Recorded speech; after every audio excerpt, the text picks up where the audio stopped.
আসসালামু আলাইকুম।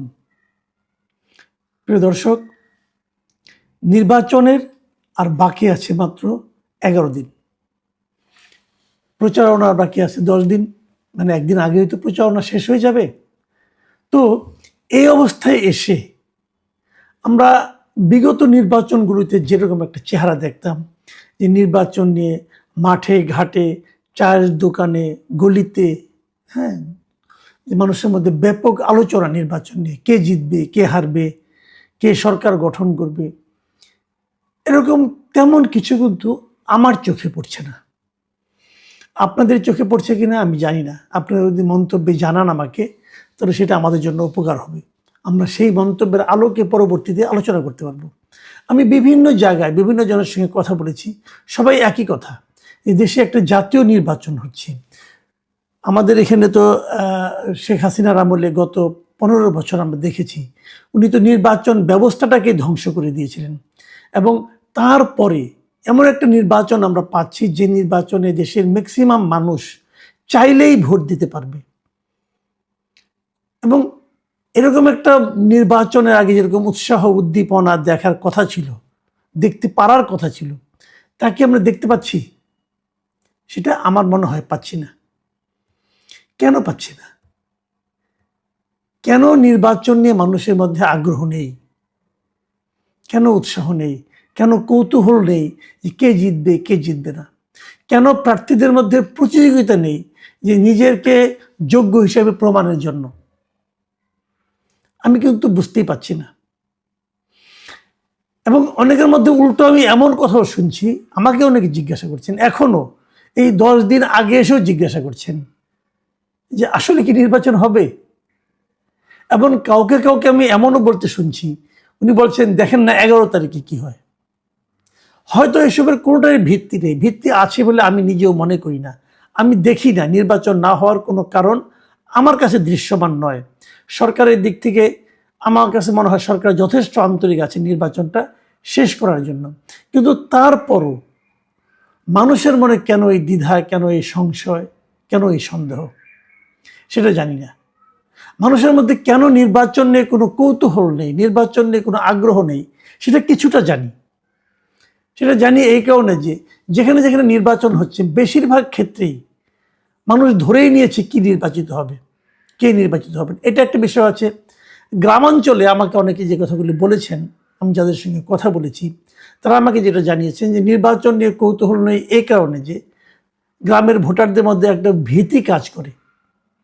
ভীতি কাজ করে মানে তারা ওপেন হতে পারছে না, যে তারা যে ওপেনলি বলবে আমি অমুককে সমর্থন করবো, অমুককে ভোট দেবো, এটা যেন তারা পারছে না। তাদের মধ্যে একটা ভয় যে যাকে আমি সমর্থন করি যদি সে ক্ষমতায় না যেয়ে অন্য দল ক্ষমতায় যায়, তাহলে আবার আমি মবের কবলে পড়বো না তো। এই ভীতিটা তাদের মধ্যে এসেছে গত 2024 সালের অগাস্টের পর থেকে। তারা দেখেছে যে বিরোধী পক্ষের বাড়িঘর ভেঙে ফেললে, বাড়িঘরে আগুন জ্বালিয়ে দিলে কেউ কিছু বলে না, আইন প্রয়োগকারী সংস্থাও কিছু বলে না। কাজে তারা মনে করে যদি আমরা আমি যার পক্ষ নেব, যদি সে বিরোধী দলে যায়, তাহলে সরকারি দলে যারা যাবে তারা যদি আমাদের বাড়ি ঘর ভেঙে আগুন দিয়ে পুড়িয়ে দেয়, তাহলে তো কেউ কিছু বলবে না। অতএব তারা চুপ করে আছে। ভোটের বাজারে এক ধরনের প্রকাশ্য আলোচনা হচ্ছে যে নির্বাচনে বিএনপি বিপুল ব্যবধানে জিতে যাবে। বিভিন্ন জরিপে সেটাই দেখা যাচ্ছে যে বিএনপি বিপুল ব্যবধানে জিতে যাবে। সর্বশেষ যে জরিপটা দেখলাম সেখানে তো ব্যবধান প্রায় অর্ধেক, মানে বিএনপির অর্ধেকের মতো অবস্থান আছে জামাত ইসলামী। মানে এটাকে তেমন কোনো প্রতিদ্বন্দ্বিতা বলা যায় না। কিন্তু তারপরেও কিছু লোক যেন বলছেন এটা তো আপনি দেখছেন, কিন্তু ভেতরে ভেতরে কিন্তু অন্য ঘটনা ঘটছে। কিছু লোক বলছেন জামাতের অনেক ভোট আছে যারা নীরব ভোট, তারা চুপচাপ যে দাঁড়িপাল্লায় ছাপ দিয়ে আসবে বলছে। কিন্তু এখন এই বলাটাকে সত্য বলা নাকি এটা এক ধরনের মনস্তাত্ত্বিক যুদ্ধ আমি বলতে পারবো না। বাট আমি শুনছি, আমাকে অনেকেই বলছেন যে চুপচাপ যে জামাত ছাপ দিয়ে আসবে। আবার কেউ কেউ আমাকে এমনও বলছেন যে এইখানে একটা বড় ধরনের ইলেকশন ইঞ্জিনিয়ারিং হবে। আমি বললাম ইঞ্জিনিয়ারিং আবার কি? ওকে ভোটের ফল গণনা করতে করতে 2 দিন 3 দিন লাগিয়ে দেবে। 3 দিন পরে যখন মানুষের আগ্রহ একটু কমে যাবে, তখন তারা একটা ফল ঘোষণা করবে। যে ফলটা ঘোষণা করবে সেরকমভাবেই ভোট পড়েছিল এটা বলা যাবে না, তাদের মতো করে ঘোষণা করবে। তার মানে প্রশাসনকে কতটা করায়ত্ত করতে পেরেছে তার উপর হয়তো ফল নির্ভর করতে পারে। বলছিল কে, সত্য মিথ্যা বলতে পারবো না, এরকম ঘটবে সেটাও আমি আশা করি না। কিন্তু আলোচনা যখন হচ্ছে, কোনো কিছু ভিত্তি ছাড়াই আলোচনা হচ্ছে, সেটাও আমি মনে করি না। এই এক মহা যন্ত্রণা যে আপনি কোনটা বিশ্বাস করবেন কোনটা বিশ্বাস করবেন না আপনি নিজেই জানেন না। যখন আপনি এরকম বাস্তবতায় পড়ে যান তখন কিন্তু টেনশন আরো বেড়ে যায়। আবার কেউ কেউ বলছে যে শেখ হাসিনা নির্বাচন ব্যবস্থাটাকে এমন একটা জায়গায় নিয়ে গিয়েছিলেন যে সরকার নিজেই প্রশাসনকে, আইন প্রয়োগকারী সংস্থাকে টাকা দিত, ঘুষ দিত। এটা কিন্তু তারা বলেছে, অনেকে বলছে আগে নাকি এরকম হতো, গত 3টা নির্বাচন এরকম হয়েছে, পুলিশরা নাকি ঘুষ পেয়েছে সরকারের কাছ থেকে। তো এখনো নাকি তারা সেরকম আশা করছে যে আমাদেরকে দেওয়া হচ্ছে না কেন। এবং আমাকে একজন এমনও বললেন যে যে টাকা ছাড়তে না পারবে সে নির্বাচনে ভালো করতে পারবে না, টাকা ছাড়তে হবে। তাই বললাম ভাই টাকাটা কে ছাড়বে, কার উদ্দেশ্যে ছাড়বে? কারণ প্রশাসনের উদ্দেশ্যে ছাড়বে, আর ছাড়বে হলো যারা জিততে চায় তারা ছাড়বে। জটিল ব্যাপার। আপনারা কিছু বোঝেন কিনা আমি জানি না, কিন্তু এ ধরনের ইলেকশন ইঞ্জিনিয়ারিং হতে পারে, এ ধরনের কথা কিন্তু আকাশে বাতাসে শোনা যাচ্ছে, দেখা যাচ্ছে। এর মধ্যে একটা জিনিস দেখলাম, আমি আরেকটা কথা বলবো, সেটা আমি একটু পরে বলতে চাই, হয়তো আজকে বলবোও না। সেটা হলো নির্বাচনের পর কি হবে, কে জিতলে কি হবে, এটা নিয়ে আমি আশা করছি কালকে আলাপ করব।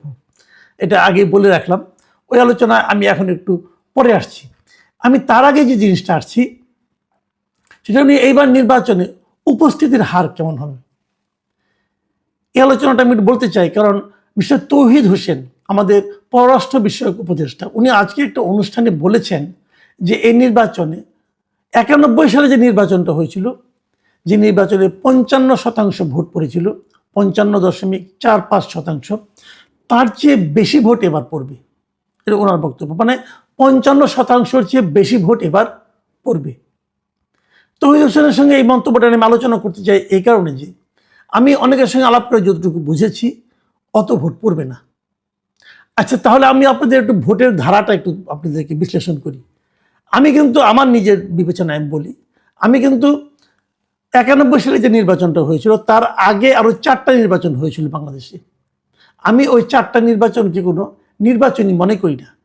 কাজেই ওই 4টা নির্বাচন নিয়ে আমি আসলে আলোচনাই করতে চাই না। ওখানে জিয়া রহমানের নির্বাচন আছে, ওখানে এরশাদ সাহেবের নির্বাচন আছে, ওখানে বঙ্গবন্ধু নির্বাচনও আছে। ওই নির্বাচনগুলো নিয়ে আমি কোনো আলোচনা আসলে করতেই চাই না। ওখানে একটা বঙ্গবন্ধু নির্বাচন, একটা জিয়া রহমান নির্বাচন, আর 2টো এরশাদ সাহেবের নির্বাচন আছে। আমি এবং পঞ্চম নির্বাচন থেকে বলি, যে নির্বাচনের কথা তৌহিদ সাহেব বলেছেন। তৌহিদ সাহেবের বক্তব্য অনুযায়ী পঞ্চম নির্বাচন যেটা হয়েছিল 91 সালে 27শে ফেব্রুয়ারি, বিচারপতি শাহাবুদ্দিন আহমদের অধীনে, সেই নির্বাচনে কিন্তু বিএনপি জিতেছিল, কিন্তু সেই নির্বাচনের টোটাল ভোট কাস্ট হয়েছিল 55.45%, মানে 55.55% বলতে পারেন আপনি, এই ভোটটা পড়েছিল। এবং তারপরে ষষ্ঠ নির্বাচনের কথা বাদ রাখেন, কারণ ওটা একতরফা নির্বাচন হয়েছিল বিএনপির হাত দিয়ে। কিন্তু সপ্তম যে নির্বাচনটা হয়েছিল, মানে যেটা নাকি বিচারপতি আপনার হাবিবুর রহমান সাহেবের অধীনে হয়েছিল যে নির্বাচনটা, সেই নির্বাচনে ভোট পড়েছিল 75.6%। ভাবুন, ভোট কিন্তু বাড়ছে। কেন বাড়ছে? নির্বাচনের প্রতি মানুষের আস্থা বাড়ছে বলে ভোট বাড়ছে। 91 নির্বাচন মানুষ বুঝতে পারেনি নির্বাচনটা কেমন হবে, এই জন্য ওই আস্থাটা তার আগে 88 নির্বাচনে, তার 88, 86 ওগুলো দেখেছে, হয়তো সেরকম ভেবেছে এই নির্বাচন অতটা ভালো নাও হতে পারে, অথবা সেখানে নির্বাচন অনেকে ভেবেছিল আওয়ামী লীগ জিতেই যাবে। এই সমস্ত কারণে হতে পারে যে ওই নির্বাচনে ততটা ভোট পড়েনি 91। কিন্তু 96-এর জুন মাসে যে নির্বাচনটা হলো, সেই নির্বাচনে কিন্তু 75.6% ভোট পড়েছিল, অনেক ভোট। আর তার 5 বছর পরে 2001 সালে যে নির্বাচনটা হলো বিচারপতি লতিফুর রহমান সাহেবের অধীনে, তত্ত্বাবধায়ক সরকারের অধীনে, সেই নির্বাচনে দেখা গেল ভোট পড়লো 74.96%, মানে প্রায় কাছাকাছি, মানে 1%-এর কম ব্যবধান আগে পেয়েছি। 74.97, তার মানে আপনি 75 ধরে নেন। এত ভোট পড়েছিল 2001 সালের নির্বাচনে, যে নির্বাচনে বিএনপি জিতেছিল। 2008-এর যে নির্বাচনটা হয়েছিল, যে নির্বাচনে নাকি 111-এর নির্বাচন যেটাকে আমরা বলি, সেই নির্বাচনে কিন্তু ভোট পড়েছিল আরও বেশি, 87.13% ভোট। মানে তখনও প্রচুর ভোট পড়েছিল। মানে মানুষ যখন বোঝে যে একটা অবাধ ও সুষ্ঠু নির্বাচন হতে পারে, মানে পূর্ববর্তী নির্বাচনটা যদি অবাধ ও সুষ্ঠু হয়, তাহলে পরের নির্বাচনে মানুষ হুমড়ি খেয়ে ভোট দিতে যায়। এই আমরা যেটা দেখলাম 96, 2001 এবং 2008-এর নির্বাচনে সেই ঘটনায় কিন্তু ঘটেছে। আমি মনে করি ওইটাই ছিল শেষ নির্বাচন, তারপরে আর ভালো নির্বাচন হয়নি। 2014, 2018 এবং 2024-এর নির্বাচনকে আমি আসলে কোনো নির্বাচনই মনে করি না, কাজে সেগুলি হিসাব আমরা না দেখলেও চলবে। তো এখন যে নির্বাচনটা হচ্ছে, সেই নির্বাচনে এই অন্তর্বর্তীকালীন সরকারের একজন উপদেষ্টাই বলছেন ভোট পড়বে 55-র চেয়ে বেশি। মানে উনি 55-র চেয়ে, মানে ওই আপনার 75, 76, 70-এর ঘরে যাওয়ার কোনো সাহস পাচ্ছেন না, 55-এর মধ্যে থাকছেন, 55-র চেয়ে একটু বেশি, মানে 56, 57 এরকম ভোট পড়তে পারে। আমার বিবেচনায় সেরকমটা হবে না। আমার ধারণা এবার ভোট পড়বে 40 এরকম। আপনি বলবেন যে কেন? আমার মনে হয় এই নির্বাচনে মানুষের যে আগ্রহ উদ্দীপনা আমি দেখছি, সেটা দেখে আমার মনে হচ্ছে মানুষের মধ্যে নির্বাচন নিয়ে খুব একটা আগ্রহ নেই। আরও একটা জটিলতা এখানে থাকবে, সেটা হলো হা না ভোট নিয়ে। সেটা নিয়েও পরে হয় একদিন আলাপ করব। কিন্তু ভোট অনেক কম পড়বে। তাহলে দাঁড়ালোটা কি? একটা নির্বাচন হচ্ছে, এত বছর পরে একটা ভালো নির্বাচন হতে যাচ্ছে বলে আমরা বলা বলি হচ্ছে। ডক্টর ইউনূস যেটাকে বলছেন ইতিহাসের শ্রেষ্ঠ নির্বাচন, সেই নির্বাচনে ভোট কত পড়বে? আমার ধারণা ভোট 50-এর নিচে থাকবে, 40-এর কাছাকাছি হবে, এটা আমার ধারণা। এই ধারণা ভুলও হতে পারে। আপনাদের কি ধারণা সেটা আপনারা লিখে জানাতে পারেন। আমার ধারণা, এবং এটা হবে এই কারণে যে আমার ধারণা আওয়ামী লীগের লোকরা ভোট দিতেই যাবে না, যা যাবে অল্প যাবে। আওয়ামী লীগের যারা ভোটার আছে তাদের 60%-এর বেশি লোক হয়তো ভোট দিতে যাবে না। অথবা এই নির্বাচনে যথার্থতা নিয়ে অনেকের সন্দেহ থাকবে, অথবা অনেকে মনে করবে এই নির্বাচন যাই ভোট দিই না কেন আলটিমেটলি রেজাল্ট হবে ইঞ্জিনিয়ারিংয়ের মাধ্যমে। এই ধরনের চিন্তা অনেকের মধ্যে কাজ করতে পারে। মোদ্দা কথা, এই সরকার এবং এই নির্বাচন কমিশন সাধারণ ভোটারদের মধ্যে নির্বাচন নিয়ে কোনো আস্থা তৈরি করতে পারেননি। প্রিয় দর্শক, আজ এ পর্যন্তই। আমরা আগামী দিন চেষ্টা করব নির্বাচনের পরে কি হবে